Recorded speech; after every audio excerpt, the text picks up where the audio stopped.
Welcome back to the channel. Today I'm going to show you how to route the inside corner of a Cove backsplash. Let's get started.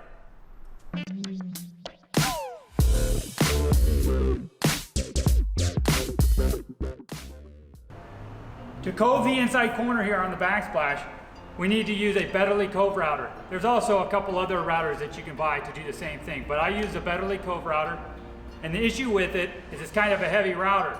It routes really nice when you're doing the flat part because it's powerful, but doing this corner here is difficult because it's heavy. So the idea is to take the Cove router, and with the lower hand you're going to balance that, or you're going to push it tight to the backsplash. And then what I do is I just let the router bit right here just go follow right down the corner from top to bottom. In this case, I'm going to be going straight down, and then when I get to the bottom, I'm going to push it in tight to the corner so the bearing hits the other splash, and then I'm going to come back up real nice. Then on the very bottom, when I route the bottom portion of the countertop, then this bearing will go into the corner, and it'll be nice and smooth, and it'll be all completely finished. So I typically route the inside corner first, and then I route the bottom cove last.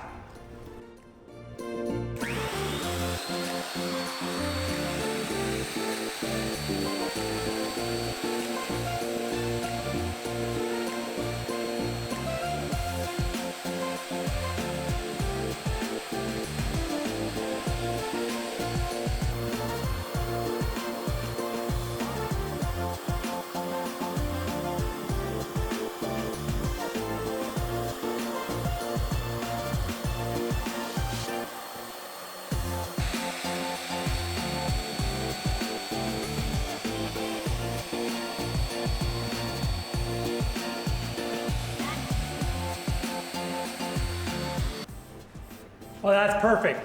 Nice and smooth. There's no big dips in it. That's always a plus. Sometimes it gets a little wobbly, and so you'll have kind of like a little dip there.